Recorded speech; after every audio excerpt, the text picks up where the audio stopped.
Hello, space travelers, and welcome to the Gentleman Spaceman's Atomic Hideout. I'm your host, Brad Grahowski, and it's time for another real-time read-aloud. I hope you enjoyed the last real-time read-aloud we did, where we read From Outer Space by Robert Sachs. And what we do here is I choose and read a short story of science fiction, and I do it real-time recording. No stops, no edits, and no fixing of mistakes, and often stop and comment about what we're reading as we go. Today's story is The Margenes by Miriam Allen De Ford. And I should say, part of this project is I have not read the story myself, so I have no idea. I'm coming into this cold. I have no idea what this story's about. I know the title, and I know the author. This is The Margenes by Miriam Allen De Ford. It starts with not a pull quote, but a intro quote. The tiny, live, straw-colored circles were mysterious, but definitely harmless. Yet they were directly responsible for riots, revolution, and atomic war. Okay, that's the teaser. That's to pull us into the story. A lot of times in these, this was originally published in February 1956 in Worlds of Science Fiction, Worlds of If Science Fiction. I don't know, Worlds of If. Science fiction, perhaps. And a lot of times these old science fiction magazines that had tons of short stories in them, they would always have a little teaser intro like that to suck you into it. All right, let's see what we got. I'll start this from the top. The Margenes by Miriam Allen De Ford, narrated by Brad Grahowski. The tiny, live, straw-colored circles were mysterious, but definitely harmless. Yet they were directly responsible for riots, revolution, and atomic war. There is a small striped smelt called the grunion, which has odd egg-laying habits. At high tide on the second, third, and fourth nights after the full of the moon from March to June, thousands of female grunions ride in on the waves to a beach in Southern California near San Diego. Dig tail first into the soft sand, deposit their eggs, then ride back on the wash of the next wave. The whole operation lasts about 6 seconds. On the nights when the grunion are running, hordes of people used to come to the beach with baskets and other containers, and with torches to light the scene, and try to catch the elusive little fish in their hands. I'll just say I grew up near a river in northern Michigan, and we had smelt would swim up the river. And when I was a kid, they would go down to the river with nets and just scoop up hundreds and gallons and gallons and gallons of these little smelt. They were just little fish, and you would fry them. You'd lop off their tiny little fishy heads, and you would fry them with the fins still on them, and they got really crispy. They were good. The whole operation lasts about 6 seconds. On the nights when the grunion are running, we'll keep going. Hordes of people used to come to the beach with baskets and other containers and with torches to light the scene and try to catch the elusive little fish in their hands. They were doing that on April night in 1960. In the midst of the excitement of the chase, only a few of them noticed that something else was riding the waves with the grunions. Among the few who stopped grunion catching long enough to investigate were a girl named Marge Hicken and a boy named Gene Tawanda.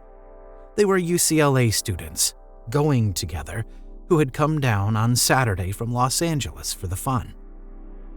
What on earth do you think these can be, Gene?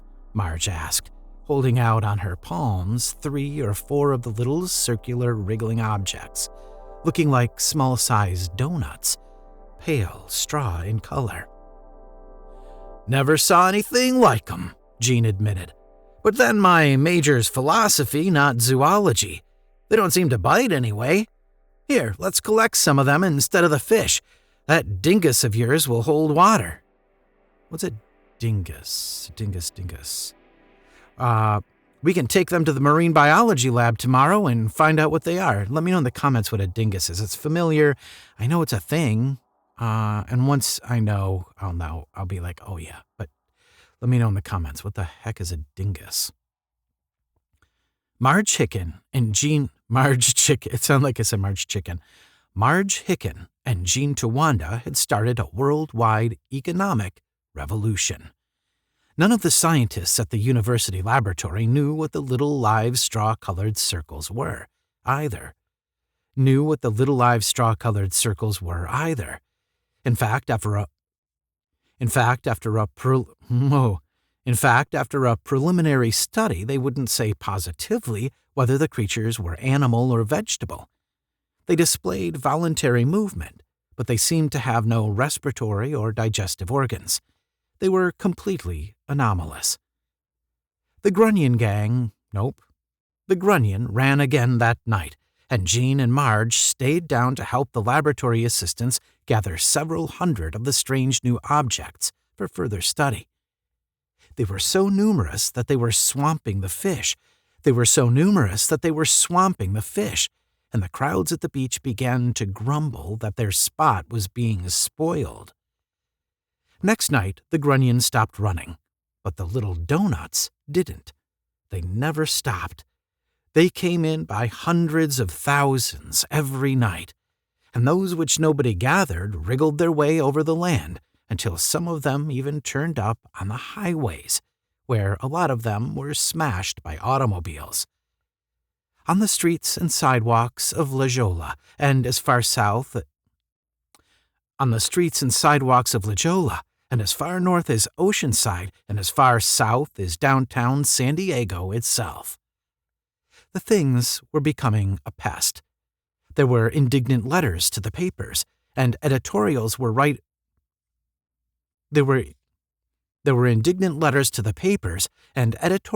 written calling on the authorities to do something. Just what to do, nobody knew. The only way to kill the circular little objects from the sea seemed to be to crush them, and they were too abundant for that to be very effective. Meanwhile, the laboratory kept studying them. Marge and Gene were interested enough to come down again the next weekend to find out what, if anything, had been discovered. Not much had, but one of the biochemists at the laboratory casually mentioned that chemically the straw-colored circles seemed to be almost pure protein, with some carbohydrates and fats, and that apparently they had contained all the essential vitamins. College student that he was, Gene Towanda immediately swallowed one of the wriggling things down whole, as a joke. It tickled a little, but that wasn't what caused the delighted amazement on his face. "Gosh," he exclaimed, "it's delicious." He swallowed another handful. Can you imagine? Just like these things are washing up on the beach. And just start eating them. "Gosh," he exclaimed, "it's delicious." He swallowed another handful. That was the beginning of the great Margene industry. It was an astute reporter getting a feature story on the sensational new food find who gave the creatures their name, in honor of the boy and girl who had first brought the things to the attention of the scientists. He dubbed them Margenes, and Margenes they remained. Dr. O. Y. Willard, director of the laboratory, his story said in part, thinks the Margenes may be the answer to the increasing and alarming problem of malnutrition, especially in underdeveloped countries. For decades now, he said, scientists have been worried by the growing gap between world population and world food facilities.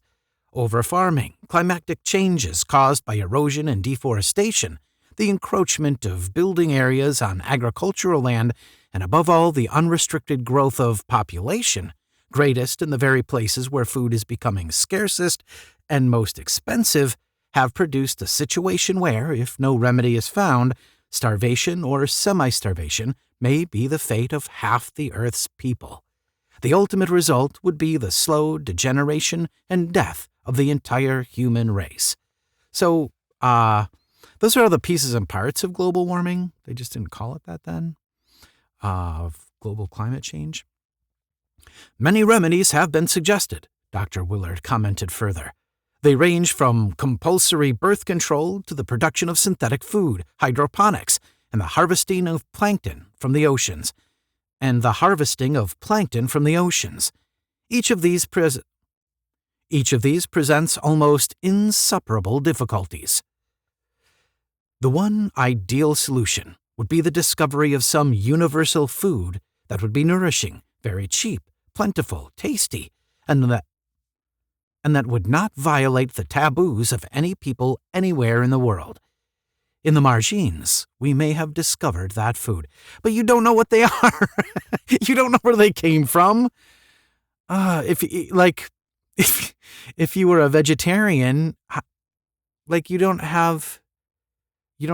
know enough about them to know that they're okay. We don't know where the Margenes came from. Yeah, no kidding, the director went on to say. And we don't know yet what they are, biologically speaking. Maybe you should figure that out before you start looking at them as a worldwide food source. Just saying, just a suggestion. What we do know is that they provide more energy per gram than any other edible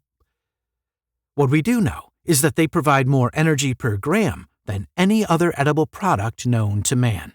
That everyone who has eaten them is enthusiastic about their taste, and that they can be processed and distributed easily and cheaply, and that they are acceptable even to those who have religious or other objections to certain other foods, such as beef among the Hindus or pork among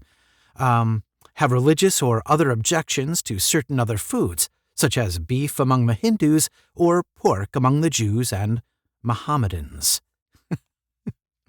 Okay, Mohammedans. Or pork among the Jews and Mohammedans. Even vegetarians can eat them. How do you know? Because you don't even know what they are, Dr. Willard remarked, since they are decidedly not animal in nature.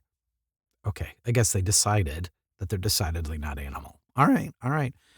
Neither, I may add, are they vegetable.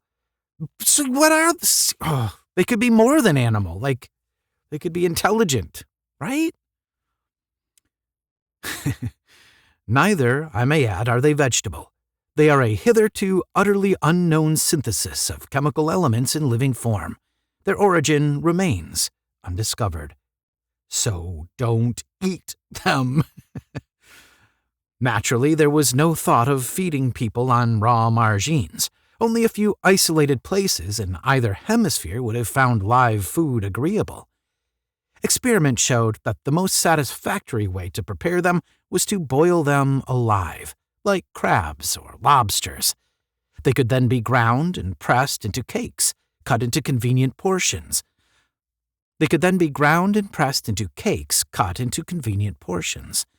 One 1-inch square cube made a nourishing and delicious meal for a sedentary adult, 2 for a man engaged in hard physical labor. And they kept coming in. And they kept coming in from the Pacific Ocean nightly by the million. By this time, none of them had to be swept off the streets or highways.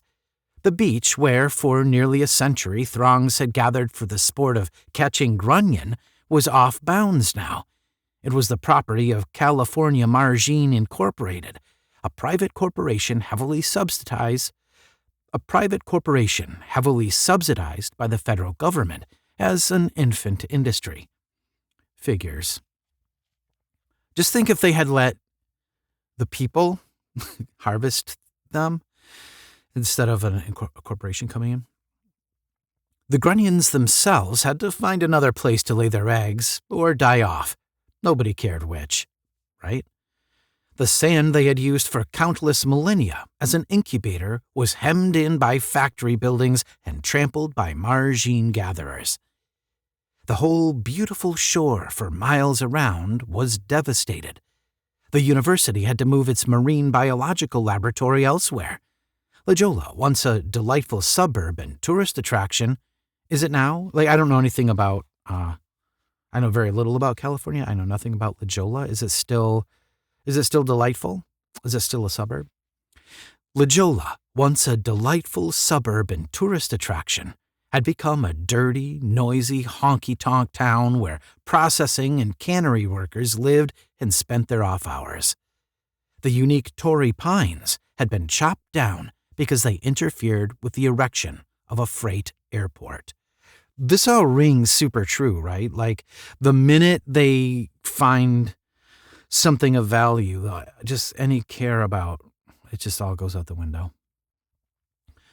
The sole possession of this wonderful foodstuff gave more power to the United States than had priority in the atomic bomb. The sole possession of this wonderful foodstuff gave more power to the United States than had priority in the atomic bomb. I see, because us having the atomic bomb first, priority. This was more important. None of them, not in Canada or Mexico, just around LA. Okay. Only behind the Iron Curtain did the product of California Margene Incorporated fail to penetrate. Pravda ran parallel articles on the same day, one claiming that Margenes, Brzdiknaya, I think that's a Russian word, had first appeared long ago on a beach in the Caspian Sea and had for years formed most of the Russian diet. The other warning the deluded nations receiving free supplies as part of American foreign aid, that the Margenes had been injected with drugs aimed at making them weak and submissive to the exploitation of the capitalist imperialists. That sounds like a today conspiracy, right? I know the U.S. isn't handing out food anymore to the poorest nations, but spreading the conspiracy that we're injecting it with chemicals to make the people who get it more susceptible to our control. I don't know. There was a dangerous moment at the beginning when the sudden sharp decline in stocks of all other food products threatened another 1929. Sudden sharp decline in stocks of all other food products threatened another 1929. Yeah, because if you got this one food that solves all the problems, who needs to grow corn anymore? But with federal aid, a financial crash was averted, and now a new high level of prosperity had been established. Technological unemployment was brief, and most of the displaced workers were soon retained for jobs in one of the many ramifications of the new Margene industry. Agriculture, of course, underwent a short, deep depression, not only in America but all over the world. But it came to an end as food other than Margenes quickly became a luxury product. That's a good point. Maybe Margenes solve the hunger problem of the world, but who wants to eat the same frickin' thing every single day? I don't care if it's wheat or corn or potatoes or Margenes, right? Farmers were able to cut their production to a small fraction of the former yield and to get rich on the dizzying prices offered for bread, apples, or potatoes. And this increased the prosperity of the baking and other related industries as well. Well, sounds like everything's coming up roses from the Margenes. In fact, ordinary food costs, which meant Margene costs, were so low that a number of the larger unions voluntarily asked for wage decreases in their next contracts. California Margene Incorporated was able to process, pack, and distribute Margene cakes at an infinitesimal retail price by reason of the magnitude of the output. We don't know where they came from, right? We don't know what started them. If we build our whole economy on Margene as a food source, what happens if they stop showing up on the beach? An era of political good feeling fell upon the Western world, reflected from the well-fed comfort of vast populations whose members never before in their lives had had quite enough to eat. The fear of famine seemed to be over forever, and with it the fear of the diseases and the social unrest that follow famine. Even the USSR and its satellites, in a conciliatory move in the United Nations Assembly, suggested that the long Cold War ought to be amenable to the reasonable solution through a series of amicable discussions. The Western nations, assenting, guessed shrewdly that the Iron Curtain countries wanted in on the Margenes. Yeah, so if it was just the Western world that had them, and because the USSR was being a dink about spreading the lies about, the being poisoned or chemically altered or whatever, we probably wouldn't be sending them. So you got the whole Western world with this sudden solution to food shortage, and then the Eastern, the Russian, the Soviet bloc, of course they'd want in on that. Marge Hicken and Jean Towanda. Marge Chicken. I keep thinking it's Marge Hicken and Jean Towanda, who had started it all, left college for copywriting jobs with the agency handling the enormous Margene publicity. They were married a few months later. Oh, well, that's nice. I like how they're here's this global thing happening, but we're also still sort of following this very personal story of this couple. I hope that continues. And the Margenes continued to come in from the sea in countless millions. They were being harvested now from the Pacific itself, near the shoreline, before they reached the beach. Still no research could discover their original source. Might want to think more about that, I'm just saying. Although, on the other hand, if this just comes, maybe you don't want to know. Finding out could ruin the whole party. Only a few scientists worried about what would happen if the Margenes should disappear as suddenly as they arrived. Well, okay, so at least some scientists are thinking about this. Attempts at breeding the creatures had failed completely. They did not undergo fission, they did not sporulate, they seemed to have no sex. No method of reproduction known in the plant or animal kingdom seemed to apply to them. Hundreds of them. You know what? Okay, this is missing here. If this happened, the first thing everyone would say is what? Say it with me. Aliens. We don't know where they came from. We don't know what they are. We don't know how they reproduce. The first thing everyone would think would be, is it aliens? Anything now that we're not sure about. Oh, is it aliens? That I feel like they missed the boat on that. Nobody's suspecting that it's aliens. And this is it. The dates comes up. This is 1969. This is post Roswell. This is post all kinds of UFO stuff. Okay, I'm not buying that.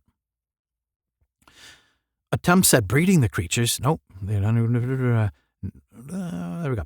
Hundreds of them were kept alive for long periods. They lived with equal ease in either air or water, and they did not take nourishment unless they absorbed it from their environment. But no sign of fertility ever appeared. Neither did they seem to die of natural causes. They just kept coming in. They just kept coming in.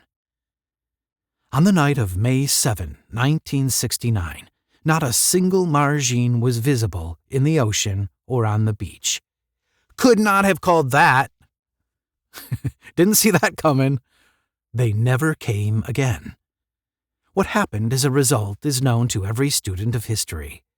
The worldwide economic collapse, followed by the fall of the most stable governments, the huge riots that arose from the frantic attempts to get possession of the existing stocks of Margene cakes. The frantic attempts to get possession of the existing stocks of Margene cakes or of the rare luxury items of other edibles. The announcement by the USSR that it had known from the beginning. The announcement by the USSR that it had known from the beginning the whole thing was a gigantic American hoax in the interest of the imperialistic bloodsuckers, the whole thing was a gigantic American hoax in the interest of the imperialistic bloodsuckers, the simultaneous atomic attacks by East and West, the short war of 1970 that ruined most of what bombs had spared of the Earth, the slow struggle back of the This is like one whole sentence. Holy smokes. I'm going to take another run at this. This whole paragraph is a sentence. Let's try this. Let me get the gas in the tank. The worldwide economic collapse, followed by the fall of the most stable governments, the huge riots that arose from the frantic attempts to get possession of the existing stocks of Margenes cakes or of the rare luxury items of other edibles, the announcement by the USSR that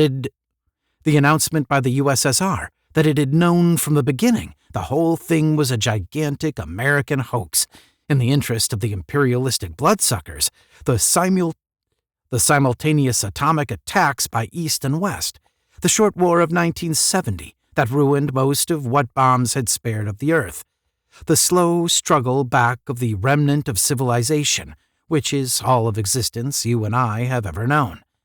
All these were a direct outgrowth of that first appearance of the Margenes on the beach near San Diego on an April night in 1960. That was one sentence. There's an M dash in there, so it sounded like the sentence ended as I read it, but that's one sentence. Marge and Jean Tawanda were discovered soon after they had both lost their jobs. She was killed in the hydrogen blast that wiped out... Oh, no, let me take that back. Marge and Jean Tawanda were divorced soon after they had both lost their jobs. So it was a love that only lasted as long as the Margenes. She was killed in the hydrogen blast that wiped out San Diego. He fell in the War of 1970. Margene became a dirty word in every language on Earth. What small amount of money and ability can be spared is, as everyone knows, devoted today to a desperate international effort to reach and colonize another habitable planet of the solar system.